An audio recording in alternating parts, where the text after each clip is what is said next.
आज एक दो प्रोवर्ब्स मैं आपको सुनाऊंगा, अच्छे बहुत मार्मिक है।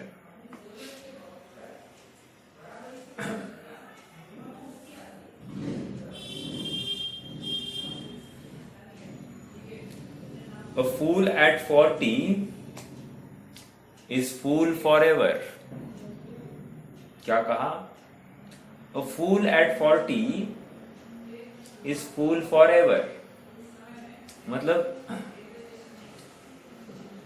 अब 40 साल बीत गए हैं, जीवन के 40 साल भी बीत गए हैं, अभी भी अज्ञानता है, तो ये जीव अब कभी भी अज्ञानी नहीं हो सकता। ये कह रहे हैं। क्यों ऐसा क्यों कह रहे हैं? कोई कभी भी हो सकता है, जब जागो तब सवेरा। लेकिन ये ऐसा क्यों? विवक्षाएं है, हर कथन की अपनी अपनी विवक्षा होती है। एक कथन तो ये है कि जब जागो तब सवेरा, तो मत देखो कितना अंधेरा, भाई अपना जीवन कितना चला गया वो मत देखो। आज जागा मतलब समझ आ गई है, गलत हुआ था, अब सुधर जाओ, ये कहा जाएगा किसको? जिसको समझ हो गई उसको। और ये कथन क्यों किया जाए? A fool at 40 is a fool forever. क्योंकि जो 40 वर्ष का होने पर भी अभी भी विषयों में भोगों में ही रम रहा है, उसको अभी भी वाइंड अप करने की भावना नहीं है, समझ लेना वो कभी भी वाइंड अप नहीं करेगा। ये कह रहे हैं अब तक तूने वाइंड अप करने की भावना ही नहीं भाई। आचार्य कुंद 12 व्रतों में एक व्रत का नाम समाधि भावना लिख रहे हैं। मतलब ये समाधि भावना तुम निरंतर भाते रहना, ये व्रतों में लिया है उन्होंने। उसी प्रकार समाधि मतलब क्या? निवृत्ति की भावना, पर से निवृत्त होने की भावना निरंतर भानी है। तो यहां पर कह रहे जिसको आज 40 साल बीतने के बाद में भी सच्ची समझ नहीं आई है, अब इसको जीवन भर भी समझ नहीं आएगी। अर्थात भूतकाल तो अज्ञानता में गया है, वर्तमान भी अज्ञानता में है, तो भविष्य भी अपने आप अज्ञानता वाला ही है, ये निश्चित होता है। तो ये एक कथन है। दूसरा एक बहुत अच्छा है और एक मार्मिक है। डेंजर फोरसीन, ये भी प्रॉवर्ब है। Danger foreseen is half avoided.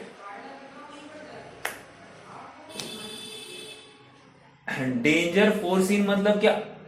अभी तूफान आने वाला है, जिसको ये ज्ञान हो गया है वो तैयार है कि नहीं? बिल्कुल तैयार है। शत्रु पक्ष आक्रमण करने वाला है, जिसको ये खबर है वो तैयार है कि नहीं? बिल्कुल खबर है। जिसको ये खबर ही नहीं है कि शत्रु पक्ष आक्रमण करेगा, जिसको खबर ही नहीं है कि तूफान आने वाला है, और वो कैसा गाफिल है। जैसे भूकंप आया तो भूकंप की खबर किसको होती है? वो अचानक होता है। समझ में आ रहा है क्या? तो ये बहुत तकलीफदायक है। मतलब बिना कहे जो कुछ आता है वो बहुत खतरनाक होता है।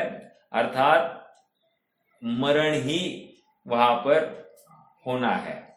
लेकिन जिसको खबर है वो जागरूक रहेगा और बचने का प्रयास करेगा। तो इसलिए कहा danger foreseen is half avoided. अब ये उदाहरण मैं आपको क्यों दे रहा हूं? उदाहरण ये दे रहा हूं कि ये मनुष्य पर्याय अब अल्प है। इसके बाद में कुछ भी है, काला काला अंधकार है। हाँ, देव पर्याय भी है, अगर अज्ञानता से युक्त है वो भी अंधकार ही समझना, क्योंकि यथार्थ समझ नहीं होगी। और फिर उन्हीं विषयों में भोगों में तू लगता रहेगा। नारकियों में वह मारकाठी है, और तिर्यंचों में भूख गर्मी सर्दी वर्षा इतनी तीव्र है, वे उससे ही परेशान है। कहा वहां से उभर कर आत्मानुभव करेंगे। आप देखो ना, आजू बाजू में जितने भी तिर्यंश है, संगी पंचेंद्रिय तिर्यंश, इसमें से एक आध तिर्यंश आप ढूंढकर निकालो कि वो वैराग्य परिणति वाला है। मतलब थोड़ा सा उसको आत्मा की भावना दिखाई दे। देखो तो सही, एक तिर्यंश आप ढूंढकर दिखाइए। हाँ, जो पुराणों में घटनाएं आई है वो तो उपदेश और शिक्षा मात्र है, ये मैं भी समझ रहा हूं। लेकिन आज वर्तमान में देखो कि कौन सा तिर्यंश ऐसा दिखाई दे रहा है कि वो आत्मानुभव के लिए प्रयासरत है। अगर नहीं दिखाई देता है तो क्या गारंटी कि अपन अगर तिर्यंश हो जाए भविष्य में तो हम कैसे करेंगे भाई सम्यक? तो नहीं साहब, पूर्व का संस्कार होगा ना। जब ये संस्कार वर्तमान में काम नहीं कर रहा है तो भविष्य में काम करेगा, इसकी क्या गारंटी? नहीं करेगा। और मान लो कदाचित इसका उदय उस तिर्यंश अवस्था में आ जाए, लेकिन जरूरी नहीं कि तेरी भावना उतनी उज्जवल हो। भले ही ये कर्म का उदय आ जाए, लेकिन तेरी भावना उतनी उज्जवल हो ये जरूरी नहीं है। अर्थात तुझे उपदेश का निमित्त भी मिल जाए, लेकिन भावनाएं उज्जवल होना बहुत कठिन है। जैसे मेंढक को नागदत्त सेठ मेंढक की पर्याय में उसको भगवान के समोशरण में जाने का भाव हुआ और उसका वो निहाल हो गया। बट हर किसी को ऐसा नहीं होगा, तो इसलिए डेंजर फोर्सीन, ये मनुष्य पर्याय जाने के बाद में अब आगे कुछ नहीं है, ये अवसर चूक गया तो कुछ नहीं है, ऐसा समझकर हमको तो अभी तत्क्षण इसी क्षण जागरूक होकर अपने कार्य के लिए प्रेरित होना है। समझ में आ रहा है क्या? बाकी अन्य कहीं भी राम नहीं है। राम नहीं मतलब क्या? अपना हित नहीं है। इसलिए झटिति अपना काम करो। चलिए, अपना प्रकरण चल रहा है 188 और 189 का था। 188 की चर्चा चल रही है, जहां पर ये बताया जा रहा है कि भाई ये मोह राग द्वेष के द्वारा कषायित होने वाला यह आत्मा कर्मरज को आकर्षित करता है, इसलिए यह आत्मा ही बंद है। आत्मा ही बंद है। और ऐसा हम नहीं कह रहे, भगवान कह रहे हैं। ये जितने मोहराग द्वेष हो रहे हैं, निश्चय से यह आत्मा ही कर रहा है। प्रश्न है आप सबसे कि निश्चय से आत्मा बंध का कर्ता कहा गया है, तो निश्चय का अर्थ क्या? शुद्ध निश्चय। निश्चय तो मैं भी जानता हूँ कि अशुद्ध निश्चय से कहा जाए तो कोई प्रॉब्लम नहीं। शुद्ध निश्चय से अगर आत्मा को बंध का कर्ता कहा जा रहा है तो उसका अर्थ हम क्या लेंगे?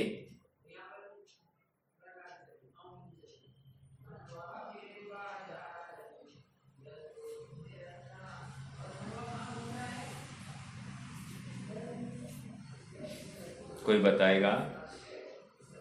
पर से भिन्न, अपने से अभिन्न। बिल्कुल सही, बहुत अच्छा। पर से भिन्न, अपने से अभिन्न, ऐसे आत्मा को शुद्ध निश्चय का विषय बनाया गया है।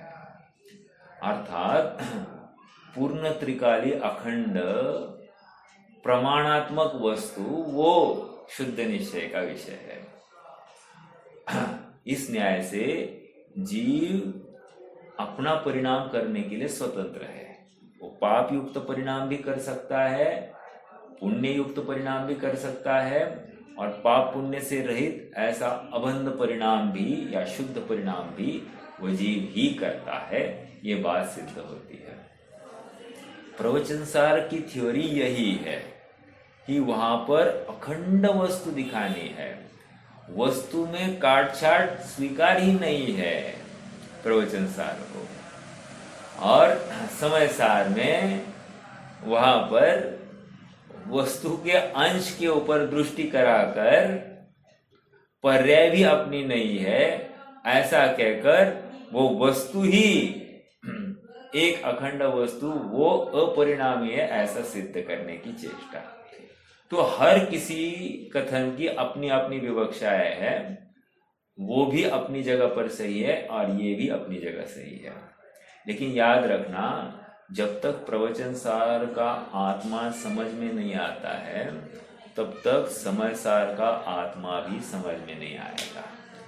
जिसको ये खबर नहीं है या ये स्वीकार नहीं है कि राग का परिणाम आत्मा में ही हुआ है, बाहर नहीं, तो उसको, जिसको अपराध की ही स्वीकृति नहीं है तो अपराध का सुधार कैसे करेगा? समझ में आ रहा है? इसलिए ये जरूरी है ये कथन। और जिसको एक बार खत्म स्वीकार हो गया, नहीं मैं तो बहुत अपराधी, मैं तो बहुत अपराधी, फिर ऐसे जीव को कहा जाएगा कि हाँ ठीक है पर्याय में अपराध हुआ है, लेकिन सुनो पर्याय में ऐसा भी सामर्थ्य है, वो दृष्टि को फेर दे, स्वभाव सन्मुख करे तो वो पर्याय निहाल हो सकती है, ऐसा भी है। तो फिर उसको पर्याय स्वभाव का निर्णय कराने के लिए प्रेरणा करी जाती है। फिर भी क्या होता है, मुझे सम्यक दर्शन चाहिए, अर्थात पर्याय में ही बना रहेगा, तो फिर उसको एक कदम आगे चलकर ये कहा जाता है कि सुन, ये पर्याय द्रव्य में प्रवेश ही नहीं करती, द्रव्य में से आती नहीं, स्वयं अपनी योग्यता से प्रकट होती है और अपनी योग्यता से वो अपने समय में नाश को प्राप्त होती है। पर्याय का कुछ भी नहीं है, द्रव्य पर्याय अलग है। पर्याय को बस जब प्रकट होगी उसको इतना ही करना है कि अपनी वस्तु के ऊपर अपनत्व स्थापित करना है। स्वभाव की तरफ झुकाव पर्याय का परिणाम तो मतलब वो सुखी होगी, और नहीं झुका तो वो दुखी होगी, इतनी सी बात है। लेकिन स्वभाव कैसा है? स्वभाव अपरिणामी है। स्वभाव न तो शुभ पर्याय का करता है, अशुभ पर्याय का करता है, शुद्ध पर्याय का करता है, ऐसा समय सार की भाषा। और यहाँ पर क्या कह रहे हैं कि ये राग परिणाम से परिणमित होने वाला आत्मा ही है, अन्य किसी ने इसको परिणमित नहीं कराया। देखो जैसे ये मोबाइल है, राइट, ये मोबाइल के प्रति मेरा राग है। मेरा प्रश्न है कि मोबाइल के अंदर राग है या आत्मा के अंदर राग है? तो वेरी नेचुरली आत्मा के अंदर राग है, बिल्कुल सही। हाँ, मोबाइल में तो राग है कि नहीं? नहीं है। तो अब मोबाइल का राग हटाने के लिए करना क्या? मोबाइल को हटाना या मोबाइल संबंधी राग को हटाना? वेरी नेचुरली मोबाइल संबंधी राग को हटाना। अब जीव उपाय क्या कर रहा है? उस मोबाइल को ही हटाने की चेष्टा करता है, अर्थात वस्तु पर वस्तु हटाकर उसके राग का अभाव करने की चेष्टा कर रहा है, जबकि ऐसा होता नहीं है। यह चरणानुयोग शैली है, मैं जानता हूं, लेकिन निमित्त नैमित्तिक संबंध घना ये भी मैं जानता हूं। लेकिन जब अध्यात्म आता है, द्रव्यानुयोग आता है, द्रव्यानुयोग कहता है वस्तु को हटाना नहीं है, वस्तु में जो ममत्व परिणाम है, यह मैं और ये मेरा, ऐसा जो परिणाम है, बस उसी को तोड़ना है। एक बहुत अच्छी एक एग्जाम्पल मेरे पास में है, मैं आप सबके साथ में साझा करता हूं। मान लो कि अपने पेट में बहुत दर्द है, बहुत दर्द है और आकुलता भी बहुत है। अब ऐसा योग बना कि मैं डॉक्टर के पास गया, डॉक्टर ने कहा कि ठीक है, मैंने देख लिया और यथा योग्य मैं दवाई दे रहा हूं, तुम इस दवाई से ठीक हो जाओगे। ओके, अब ये आ गया और इसने दवाई ले ली, दवाई ली है, अभी भी पेट में दर्द है। लेकिन सुनो, डॉक्टर के पास जाने के पहले की आकुलता और दवाई के लेने के बाद की आकुलता में फर्क है। लेकिन सुनो, साथ साथ डॉक्टर के पास जाने से पहले जो पेट में दर्द था, उससे अधिक दर्द या कहो उतना ही दर्द दवाई लेने के बाद में है, फिर भी आकुलता घटी है। प्रश्न है मेरा, आकुलता क्यों घटी है? प्रश्न है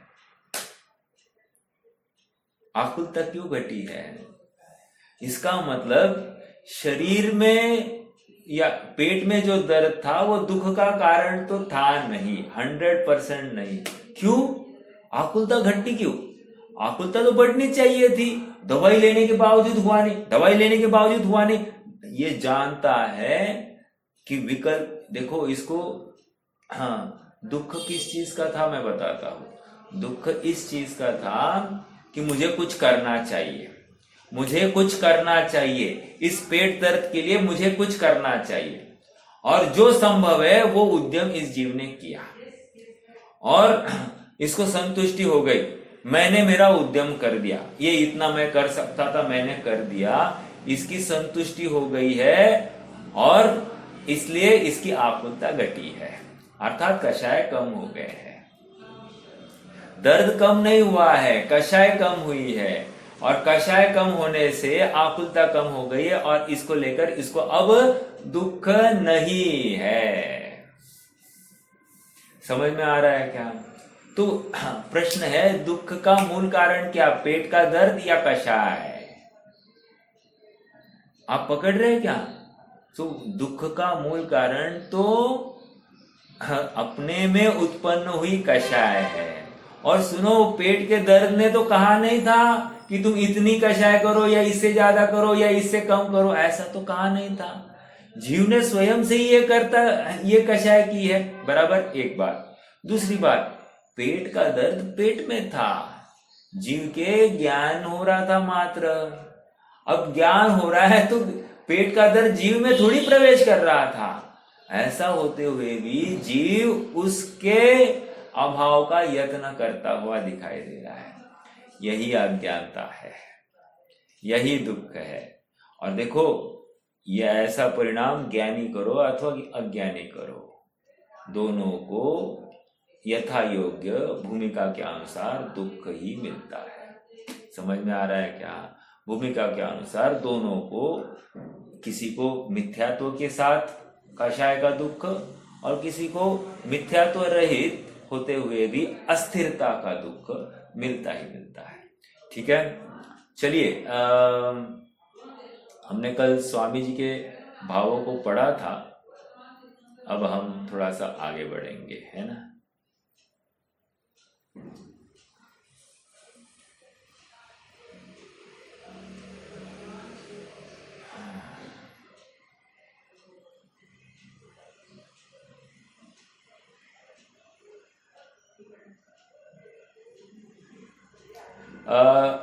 देखो, पेज नंबर 405 पर आ जाइए। 405 पर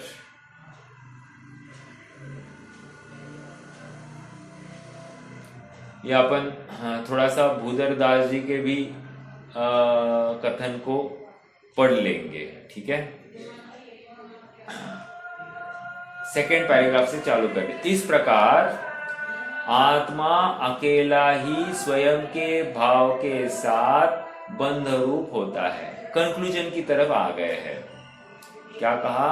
आत्मा अकेला, पॉइंट नंबर 1, अकेला, पुद्गल नहीं, शरीर नहीं, संयोग नहीं, स्त्री पुत्र आदि नहीं, धन आदि नहीं, कोई नहीं, आत्मा अकेला। हाँ, अकेला ही स्वयं के भाव के साथ बंध रूप होता है। ऐसा समझकर बंध रहित शुद्ध स्वभाव की श्रद्धा ज्ञान करना चाहिए। अब आगे की बात क्या कह रहे हैं? ये समझो पहले कि आत्मा ने ही गलती की है, आत्मा को ही भ्रम हो गया है कि मैं राग कर सकता हूं, मुझे राग करना चाहिए, मुझे द्वेष करना चाहिए। ये क्या हो गया है? भ्रम हो गया है। एक और भ्रम क्यों हुआ है? क्योंकि पर द्रव्य में अपनत्व हुए बिना ये भ्रम हो नहीं सकता। अब देखो आगे, ऐसा समझकर बंध रही शुद्ध स्वभाव की श्रद्धा ज्ञान करना चाहिए, क्योंकि यही धर्म है। आगे उक्त तथ्य को बड़ी ही रोचक शैली में कविवर पंडित भूधर दास जी ने व्यक्त किया है। मनहरण ये सवैया 31 ही है। कहे एक सुखी स्यानी सुनरी सुबुद्धि रानी, तेरो पति दुखी देख लागे उर आर रहे, महा अपराधी एक पुद्गल की छहो माही, सोई दुख देत दिसे नाना प्रकार है। कहत सुबुद्धि आली कहा दोष पुद्गल को, अपनी ही भूल लाल होत आप ज्वार है। खोटो दाम आपनो सराफ कहा लगे वीर, काहू कौन दोष मेरो भोंदू भर तार है। क्या कह रहे हैं, थोड़ा सा अपन भाव ही डायरेक्ट पढ़ लेते हैं, मैं खुलासा नहीं करूंगा, ये पढ़ते ही यहाँ पर पूरा आ जाएगी बात। सुबुद्धि रानी से उसकी एक सखी कहती है, पहले छंद की बात आ गई। कहे एक सुखी स्यानी सुनरी सुबुद्धि रानी। हाँ, कहे एक सखी स्यानी, एक सखी अपनी सहेली से बात कर रही है। तुम मेरी एक बात ध्यान से सुनो। क्या बात? तुम्हारे पति को दुखी देखकर मुझे लगता है कि उसके हृदय में कोई शूल चुभ रहा है। कुछ तो तकलीफ है, तुम्हारा पति नाराज है। मेरा कहना तो, अब सलाह भी दे रही है, मेरा कहना तो यह है कि लोक के इन 6 द्रव्यों में यह एक पुद्गल द्रव्य ही महाअपराधी है। यह कर्मरूप पुद्गल द्रव्य ही तुम्हारे पति को अनेक प्रकार के दुख देता दिखाई दे रहा है। समझ में आया? ये पुद्गल द्रव्य तुम्हारे पति को अनेक प्रकार के दुख देता दिखाई दे रहा है। अब उत्तर में सुबुद्धि रानी कहती है कि हे सखी, इसमें पुद्गल का क्या दोष? इसमें पुद्गल का क्या दोष? मेरा स्वामी अपनी भूल से ही दुखी हो रहा है। जब अपना सिक्का सोना ही खोटा हो तो फिर शराफ को दोष देने में क्या लाभ है? अरे बहन, अन्य किसी का कोई दोष नहीं, मेरा पति स्वयं ही भोंदू है, अज्ञानी है। आपको एक कथा है डॉक्टर साहब ने लिखी हुई, मेरे ख्याल से आप कुछ भी कहो में है। कथा यह है कि चेतन जो सबके पल्ले लाल बिना कोई नहीं, याते भयो कंगाल गांठ खोल देखी नहीं। वहां पर एक हीरो का व्यापारी है और बहुत बड़ा व्यापार करता है, लेकिन अंत में उसको ख्याल में आता है कि मेरा मरण सामने है। तो वो करता क्या है कि अपनी पत्नी को बुलाता है और कहता है कि देखो, ये हीरा मैं अपने बच्चे के नाम पर लेके आया हूँ, ये अनमोल हीरा है, ये हीरा तुम उसको बड़ा होने पर दे देना है, और अगर जरूरत पड़े उसको बेचकर उसको थोड़े बहुत पैसे मिलेंगे, वो व्यापार कर पाएगा, तो इसको बेचने के लिए तुम मेरे इस दोस्त के पास जाना जो उसको ये हीरा बेचने के लिए मदद करेगा। मैं पात्रों का नाम भूल रहा हूं, लेकिन कथा आपके सामने रख रहा हूं। और पता चला कि काल गया, उनके दोस्त के पास गया वो लड़का। लड़के ने कहा मुझे ये हीरा बेचना है, आप अच्छा दाम दिलाओगे, ऐसा मेरे पिता, स्वर्गीय पिता ने कहा था, इसलिए मैं आपके पास बड़ी उम्मीद से आया हूँ। जब वो व्यापारी उस हीरे को देखता है तो हक्का बक्का रह जाता है और कहता है कि हीरा तो सचमुच अनमोल है, मैं इसका दाम ही नहीं कर सकता। क्या कह रहा है वो? मैं इसका दाम करने में असमर्थ हूं। मैं यह चाहूंगा कि तुम स्वयं हीरो को परखो, समझो, और फिर हीरो को, इस हीरे को तुम स्वयं इस बाजार में जहां पर तुम्हें उत्कृष्ट दाम आए तुम स्वयं बेचो। तुम सबसे ऊंचे भाव में स्वयं समझकर बेचना।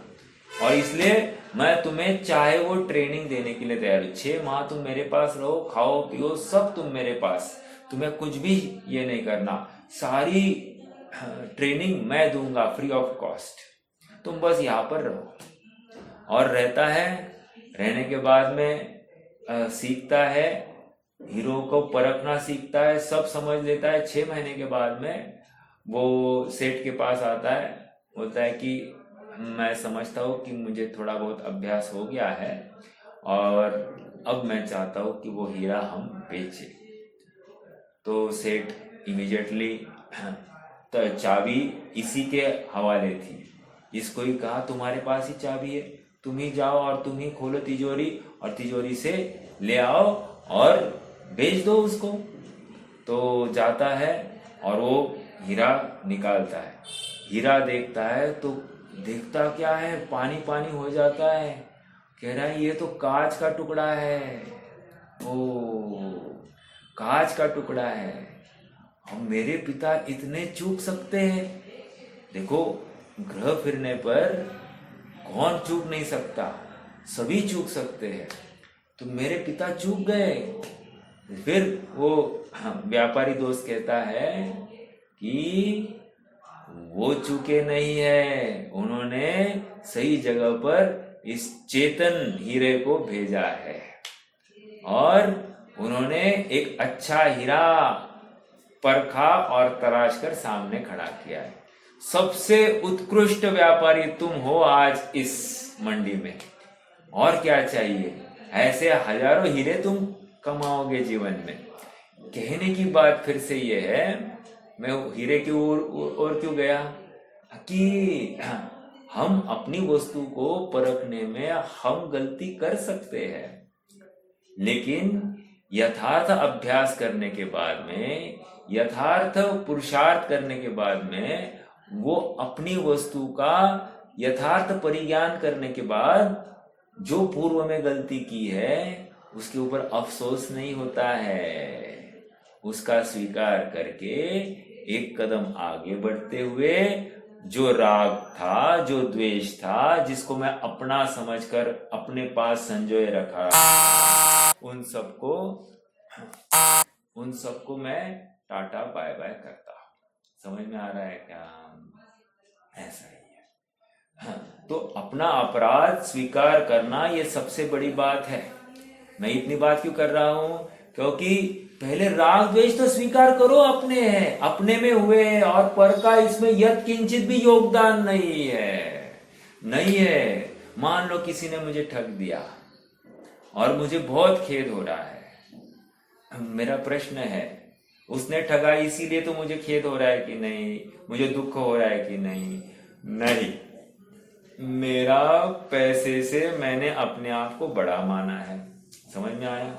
इसीलिए अब वो पैसा मुझे दिख नहीं रहा है, इसलिए मैं दुखी हूं।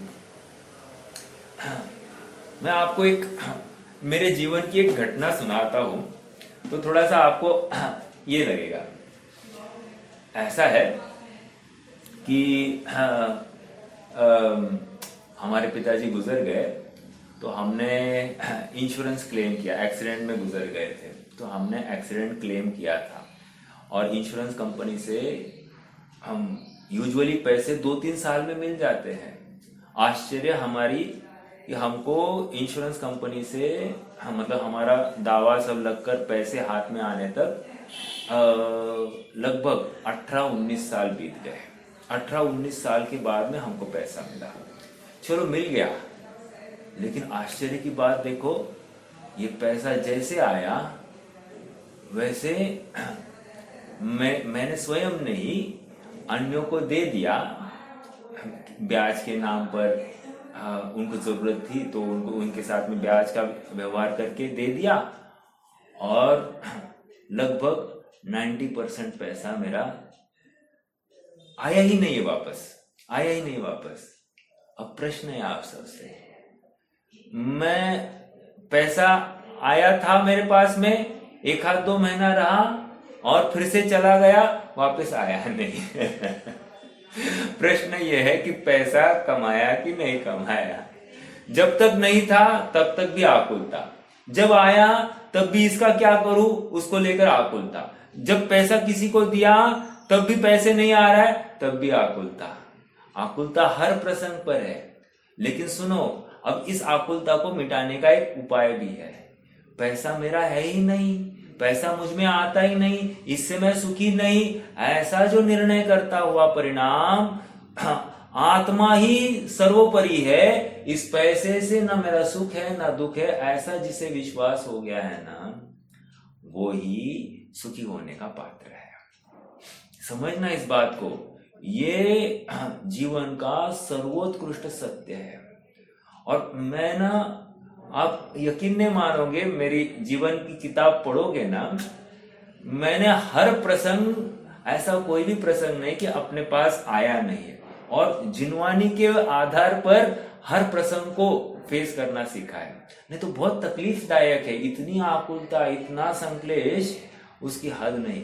यहां तक लगता है कि किसी का खून तक कर दे, ऐसे भी परिणाम हो जाते हैं। लेकिन जो वस्तु स्वरूप का भान होता है ना, तो फिर उन परिणामों का औचित्य ही भाषित नहीं होता है। मैं क्या कर सकता हूं? हमने तो बर्बाद करने के लिए दिया नहीं था, हमने तो विश्वास के नाम पर दिया था। हाँ, अब उसकी परख हमको नहीं थी कि ये ठग सकता है नहीं ठग सकता है, ये और बात। लेकिन किसका क्या कहना, मान लो उसके यहाँ पर हमने पैसा दिया, उसने कहीं निवेश किया और उस निवेश में उसको अपने से ज्यादा घाटा हुआ होगा, ऐसा हो सकता है क्या? हो सकता है ना। निष्कर्ष इतना ही है कि इन पैसों से मैं सुखी बन सकता हूं, ये बात असत्य है। मेरा सुख मेरे में से आता है, पैसों में से सुख आता नहीं है। यदि पैसा मुझे सुख देने के लिए समर्थ हो तो जिसके पास ज्यादा पैसा वो ज्यादा सुखी, लेकिन ऐसी बात तो है नहीं। और जिसके पास कम पैसा वो कम सुखी, ऐसी भी बात नहीं है। तो निष्कर्ष, पैसे से सुख नहीं आता, धन से सुख नहीं आता, स्त्री पुत्र आदि से सुख नहीं आता। सुख तो अपने आत्मा के आधार से आता है। जिसको वस्तु स्वरूप का भान है वही सुखी हो सकता है। तो ये जो दुख है ना, ये भ्रांति है कि ये पैसा हो तो मैं सुखी। अब देखो, पैसे की कल्पना भी इसकी अपनी है। मान लो मैंने 1 लाख रुपया किसी को दिया हो, तो मुझे उस 1 लाख संबंधी ही दुख है। मान लो मैंने 10 लाख दिया हो, तो उस 10 लाख संबंधी मुझे दुख है। मान लो मैंने 20 लाख दिया हो, तो उस 20 लाख संबंधी दुख है। मान लो मैंने 1 करोड़ दिया हो, तो 1 करोड़ संबंधी दुख है। धन तो अपार है, फिर मुझे उतना ही दुख क्यों? क्योंकि उसी 1 लाख, 1 करोड़, एक जो कुछ फिगर है, उस फिगर में ही मेरा अपनत्व है। जितना मेरा अपनत्व है उतना ही मेरा दुख है। दुख तो 100% है, लेकिन अपनत्व की व्याप्ति बहुत बड़ी हो सकती है। अपनत्व की व्याप्ति तो 6 खंड भी हो सकती है। अपनत्व की व्याप्ति तो 6 खंड नहीं, ये अपना ही नहीं, अन्य भी 6 खंड भी जीतू, ऐसी भी हो सकती है। और इसके फल में कौन कहा गया, ये इतिहास आपके सामने है। निष्कर्ष की बात यह है कि परद्रव्य में अपनत्व ये मेरा अपराध है, पहले ये स्वीकार करें। और इसी के वश मोह राग द्वेष हो रहे हैं। जैसे ही वो टूट जाएगा, अर्थात मैंने ही अपराध किया है परद्रव्य में अपनत्व करके, तो भ्रांति टूटेगी कि नहीं टूटेगी? टूटने के बाद क्या होगा? अब वो वहां से हटेगी। हटने के बाद मतलब हटने के बाद मतलब क्या? वहां से विरक्त हो गई। विरक्त होने का फल क्या है मालूम है? विरक्त होने का फल स्वभाव सन्मुखता है, स्वभाव में अपनापन है। यदि विरक्त हो गया, मान लो मैंने किसी ने मुझे ठगा, तो मुझे उसके प्रति उपेक्षा भाव हो गया, मैं उदासीन हो गया उसके प्रति। तो उदासीन होने के बाद में फल क्या होना चाहिए था? उदासीन होने के बाद में फल यह होना चाहिए था कि मैं स्वरूप सन्मुख होना चाहिए। यदि मैं स्वरूप सन्मुख नहीं हो रहा हूं, अर्थात स्वरूप में ही सुख मुझे भाषित होना चाहिए, यदि यह सुख नहीं दिखाई दिया मुझे स्वरूप में, तो समझना कि वो उदासीनता द्वेष है। समझ में आ रहा है क्या? ये परीक्षा करना है अपने अभिप्राय को टटोलना। हाँ जी, चलिए थोड़ा सा और पढ़ते हैं। क्या कह रहे हैं? मेरा स्वामी अपनी भूल से ही दुखी हो रहा है। जब अपना सिक्का ही खोटा है तो फिर सराफ को दोष देने से क्या लाभ है? अरे मेरा सोना ही कितने तकलीफ की बात है ना।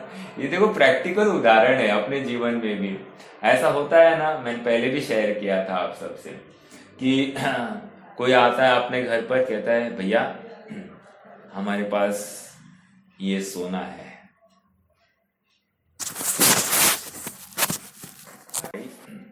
ये सोना है मेरे पास और मुझे पैसे की सख्त जरूरत है।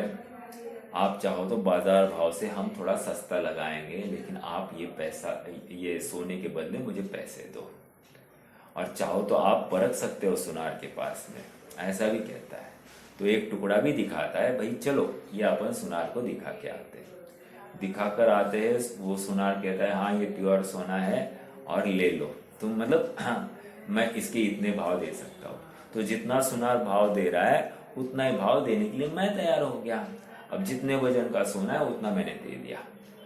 अब मान लो मैंने उस सोने को गलाने के लिए, वो भट्टी होती है, वो भट्टी वाले को दे दिया।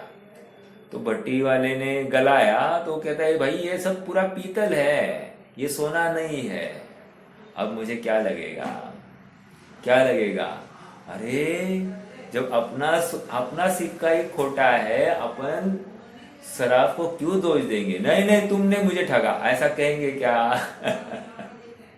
अपन स्वयं ठग गए। देखो ये हंसने की बात नहीं है, लेकिन ऐसे प्रसंग होते हैं। देखा है मैंने, मेरे इर्द गिर्द में देखा है, अपनों में ही, मतलब जो परिचित जन है उन्होंने ही ऐसा सोना खरीदा और वे ठगे गए हैं। चलो कोई बात नहीं, मुझे तो इतना ही कहना है कि ऐसे प्रसंगों में भी हाँ, मुझे अगर दुख हो रहा है तो मेरे राग का ही दुख है। हाँ देखो विचार करना, ये पैसा अपना था ही कब? जैसे मरण करना है, मरण होने वाला है, उस समय में अपना कितने पैसे में ममत्व हो तो हम सुखी रहेंगे।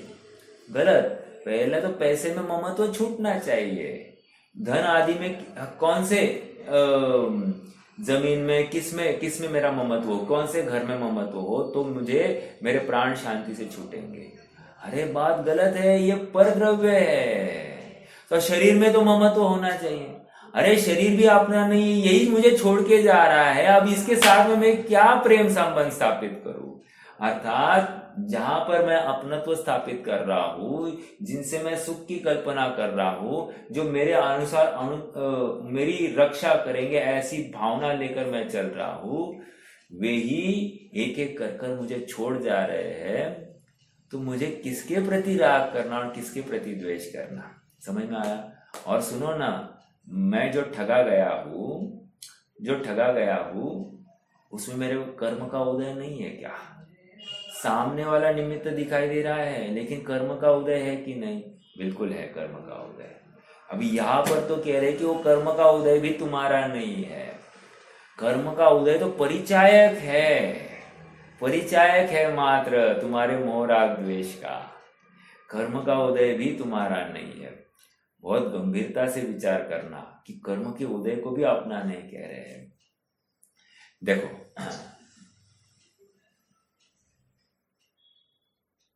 हाँ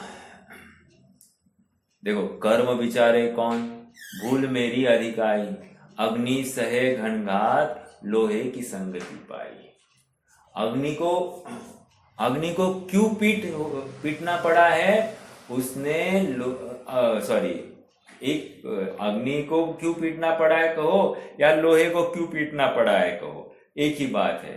ये दोनों ने एक दूसरे की संगति पाई, इसलिए दोनों पीटे गए हैं। अभी अपनी केस में क्या है, पुद्गल ने जीव की संगति पाई है और जीव ने पुद्गल की संगति पाई है, लेकिन जीव पुद्गल को उस पीटने को लेकर कोई सुख दुख है नहीं। सुख दुख किसको भाषित हो रहा है, जीव को भाषित हो रहा है। तो समझाया किसको जाएगा, जीव को समझाया। सुखी किसको होना है, जीव को होना है। ठीक है, इसलिए जीव की मुख्यता से कथन। तात्पर्य यह है कि आत्मा स्वयं अपनी भूल से ही दुखी है और अपने आत्मा के आश्रय से ही अपनी भूल सुधार कर सुखी हो सकता है। हाँ, देखो कितनी सरल बात लग रही है ना, अपने आत्मा के आश्रय से अपनी भूल सुधार सकता है। हमको ऐसा एक अंदर से फीलिंग होता है क्या कि मैं अपराध कर रहा हूं, नहीं होता है। जब अपराध कर रहा हूं यही फीलिंग नहीं हो रहा है तो इस अपराध का अभाव करना ये कैसे होगा।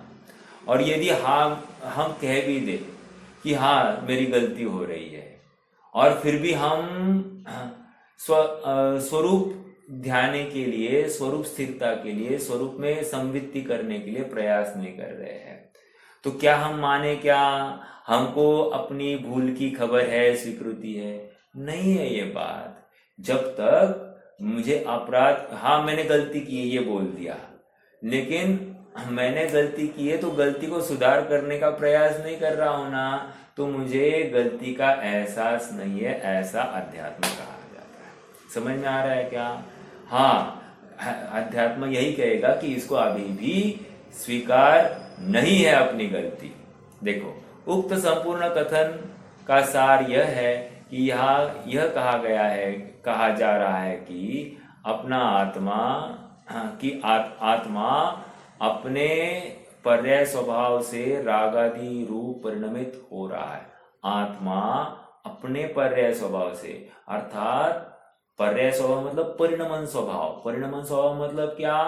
आत्मा कर्ता और उसका परिणमन स्वभाव अर्थात जो पर्याय प्रकट हुई है वो उसका कर्म। ओके, आत्मा अपने पर्याय स्वभाव से रागादि रूप परिणमित हुआ है। अब उस परिणमन में क्या क्या दिखाई दे रहा है? मोह राग द्वेष दिखाई दे रहा है। इसमें कर्मोदय रूप निमित्त का कोई दोष नहीं। अब बहुत बहुत जबरदस्त उदाहरण देता हूं। पहले तो पेट के दर्द का दिया ही था, अब दूसरा और एक खड़ा करते हैं। मान लो अपन भोजन करने के लिए बैठे हैं, ठीक है? भोजन करने के लिए बैठे हैं और योग से नमक ज्यादा हो गया है, ठीक है? नमक ज्यादा हो गया है। हम क्या कहेंगे साहब? नमक ज्यादा है, कहेंगे कि नहीं कहेंगे? कहाँ देखकर कह रहे हैं? हाँ, हम उस सब्जी में देखकर कह रहे हैं या ज्ञान में देखकर कह रहे हैं? अब देखो आश्चर्य की बात, सब्जी में नमक ज्यादा है, पॉइंट नंबर 1। ज्ञान दर्पण में भी नमक की अधिकता झलक रही है, पॉइंट नंबर 2। लेकिन सुनो, जिस समय में सब्जी में नमक ज्यादा है उसी समय में ज्ञान दर्पण पर भी नमक ज्यादा दिखाई दे रहा है। काल प्रत्याशक्ति, ओके? हाँ, और सब्जी का नमक ज्ञान में प्रवेश करने वाला नहीं है, ज्ञान उस सब्जी में प्रवेश करता नहीं है।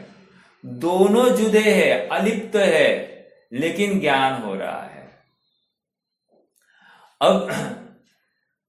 अब इसको कह रहे हैं कि ज्ञान दर्पण पर झलका है ना। ज्ञान किसका है? आत्मा का। ज्ञान आकार मतलब जो कुछ प्रतिभास है वो किसका है? आत्मा का। पर का इसमें कुछ आया है क्या? नहीं आया। तो आत्मा नमकीन हुआ है क्या? नहीं हुआ। फिर इसको क्यों भास हो रहा है कि नमक ज्यादा है? इसका मतलब इसका ज्ञान नमकीन सब्जी रूप परिणमित हो गया है, अर्थात स्वभाव को छोड़कर, आत्मा का जानन देखन स्वभाव को छोड़कर इसने सब्जी से सुख या सब्जी का ज्ञान या सब्जी से सुख भाव को तलाशने की कोशिश की है। यही इसका अपराध है और इसीलिए ये अज्ञानी है। पकड़ में आ रहा है क्या? दोनों की काल प्रत्याशक्ति है। अब जैसे ये भ्रम हटेगा ना कि ये ज्ञान दर्पण पर मेरा अपना स्वतंत्र कार्य चल रहा है, वो नमक इसमें आया ही नहीं है, तो इसको दुख काय का होगा। चलो नमक छोड़ दीजिए, मिर्च है, मिर्च और लवंगी मिर्च है, तीखी एकदम, आंखों से, कान से, मुंह से हाय हाय लाए लाए हो रही है, हो रही है, हो रही है, बिल्कुल हो रही है।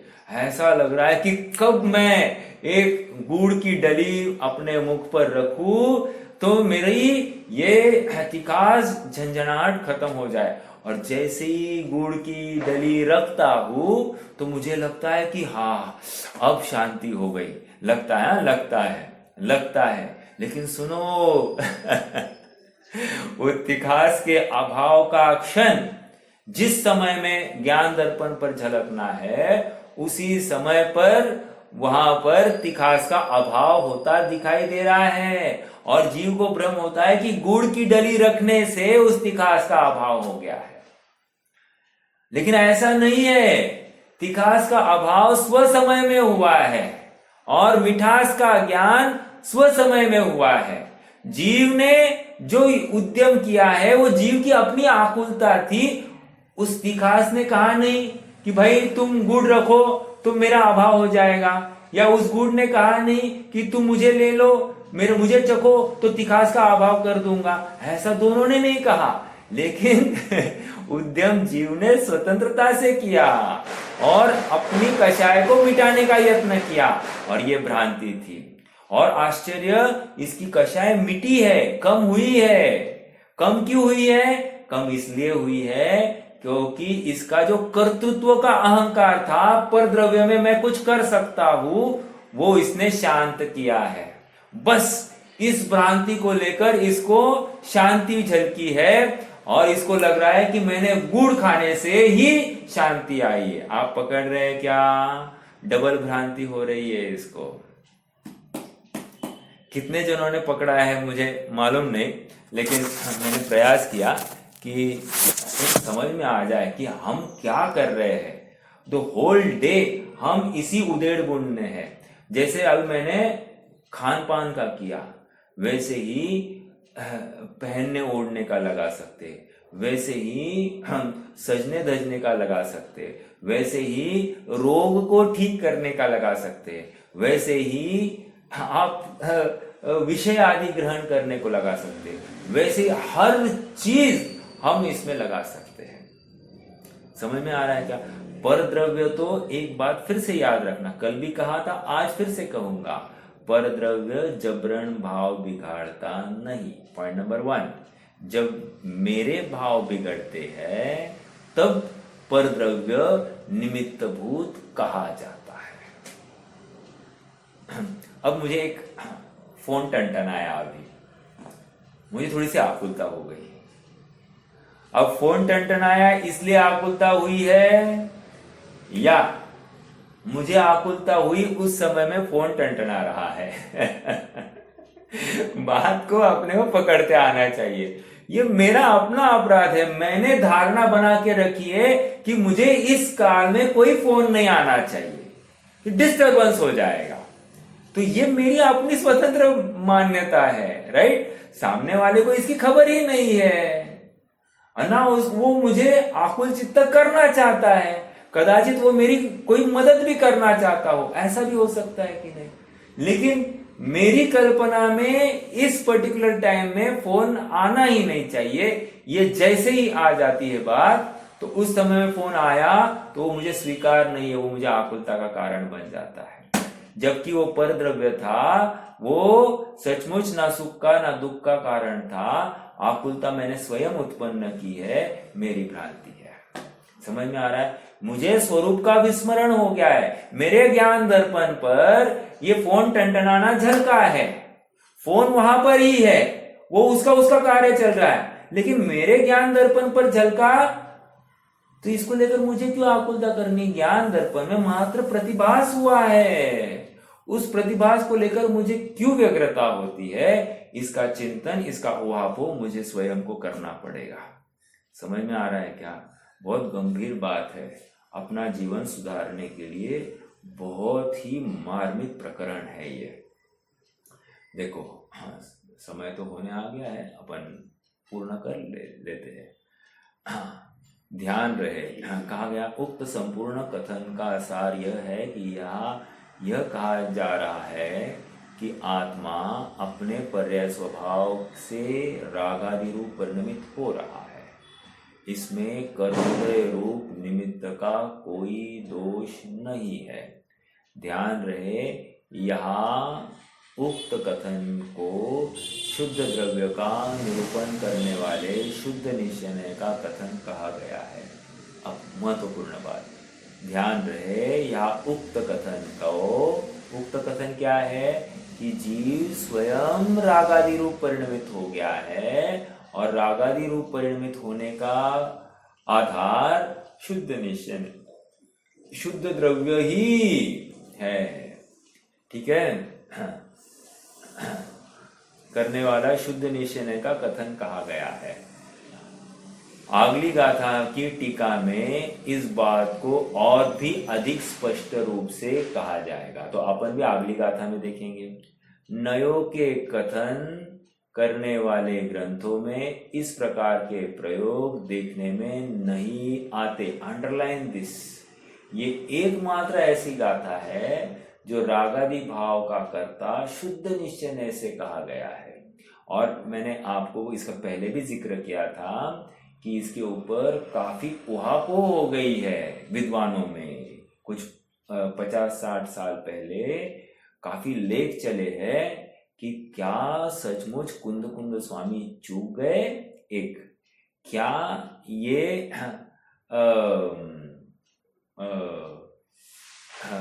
कोई किसी ने दूसरे की गाथा, इसने अपनी गाथा इसमें डाल दी है, ऐसा उहापोह चला है।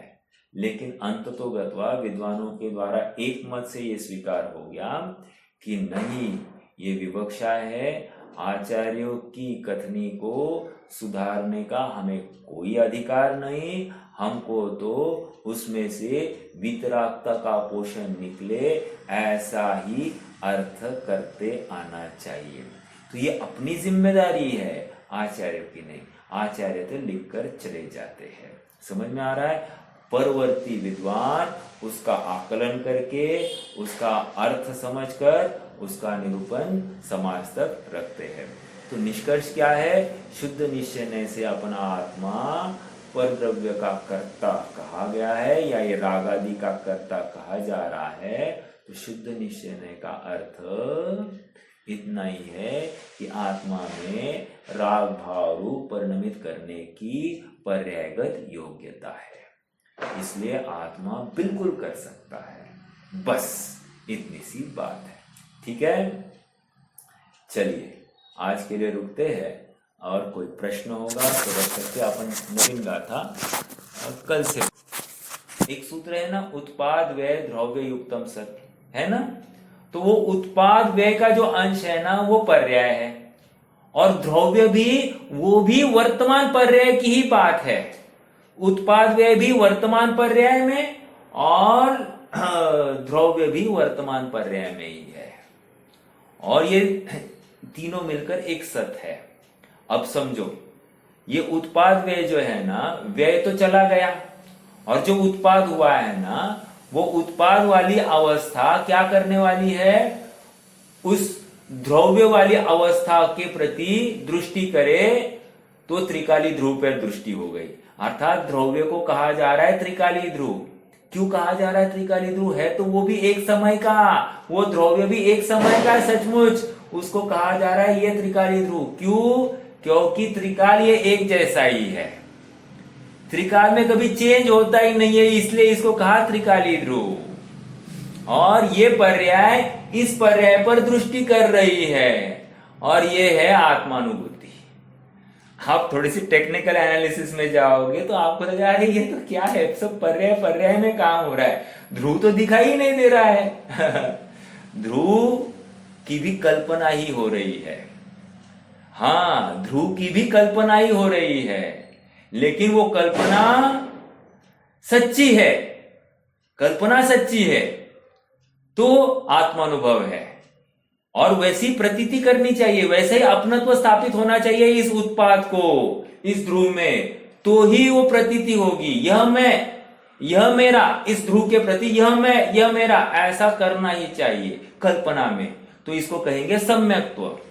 यदि इस पर्याय का, इस उत्पाद का, इस द्रव्य को छोड़कर शरीर को, स्त्री पुत्र आदि के प्रति यह मैं, ये मेरे, ऐसा चला गया तो इसी को मिथ्यात्व कह रहे। कल्पना ही की है, इस उत्पाद ने कल्पना की है, तो दो कल्पनाएं कर सकता है। चॉइस इसका है कि यहां पर कल्पना अपनत्व की करनी है या पर में कल्पना करनी है अपनत्व की। बस इसको लेकर इसका संसार और इसको लेकर इसका मोक्ष है। बस इतनी सी बात है।